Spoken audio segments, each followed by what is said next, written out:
If you are the petitioner, this video is for you. In today's topic, I will be sharing with you all the important information you needed to know when filing for the K-1 visa application. To start with, I'm sure you are a US citizen because one of the requirements in order for you to file for a K-1 visa or a Fiance Visa application is you need to be an American citizen. So green card holder or permanent resident in the United States are not allowed to file for a K-1 visa application.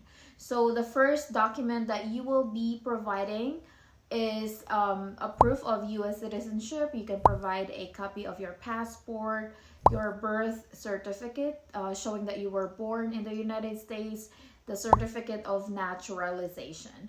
The next requirement is proof of meeting. So you need to make sure that you have met in person within 2 years of you filing for your K-1 visa application.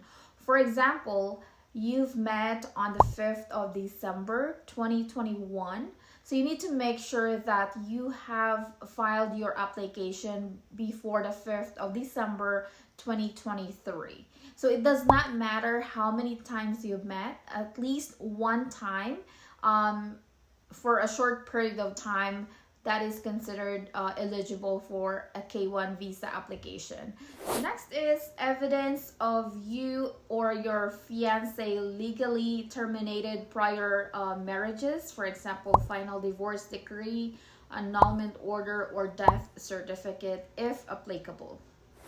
When filing for a K-1 visa or Fiance Visa application, there is an income requirement. So you need to make at least $23,000 annually for the household of two. Don't worry, because I will be providing you a link on the description box. You can go ahead and check it for yourself. So those are the only 4 things that you needed to know if you are eligible to file for a K-1 visa application. Number 1, you must be a US citizen. Number 2, you need to meet in person within 2 years from you filing your application. Number 3, you are free to marry or legally terminated prior marriages. Or number 4, you have met the income requirement. So those 4 things are very important, because without those, if you did not meet the income requirement, you are not gonna be able to get your visa application approved. If you're not a US citizen, you are not eligible to apply, or if you haven't met in person, you are also not eligible to apply. So if you are married before and still on the process of filing for your divorce, then you needed to wait for the finality of your divorce. In this part, we are moving on to additional requirement that you needed to include when filing for a K-1 visa application.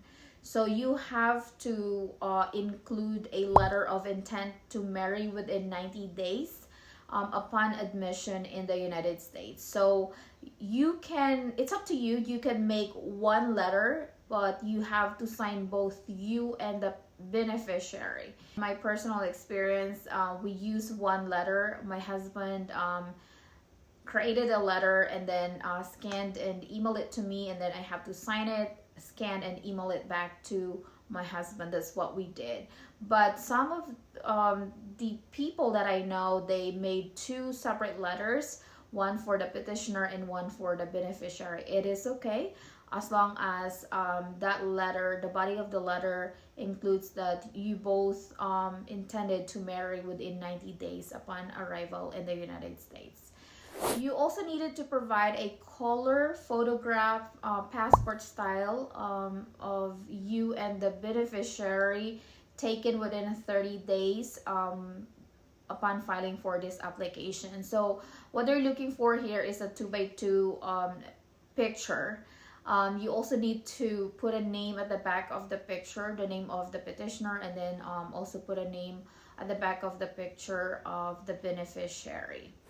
So when filing for your visa application, you also needed to provide a proof of meeting. So proof of meeting includes like a boarding pass. You can also provide some receipts, hotel receipts, or any like movie tickets or anything that you can provide that you have met each other in person. You can also provide a pictures, you can provide photos with friends and family together. That would also be a good documentation. So you also must provide a proof of genuine relationship. That means to say that you have to show that you have an ongoing relationship. So for example, like the conversation logs, you can screenshot, and you can just print it out and send it over, include it in your pocket. What else? You can also provide like gifts, receipts, or anything like Amazon orders or whatever that you can provide. So anyways, that is it for this topic. So I have provided you all the information that you needed to know in order to file for a K1 visa application, as well as the documentation needed when filing for this application.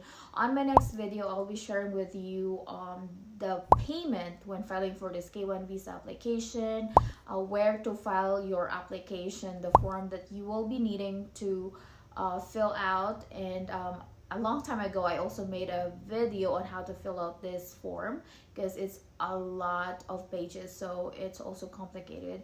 I made a video for you, and comment down below what else you needed to know, so that I can include that on my next video. So please share this video, like, and subscribe. It's free, knowing that there's people watching, and motivates me to continue creating more content. And I hope to see you on my next video.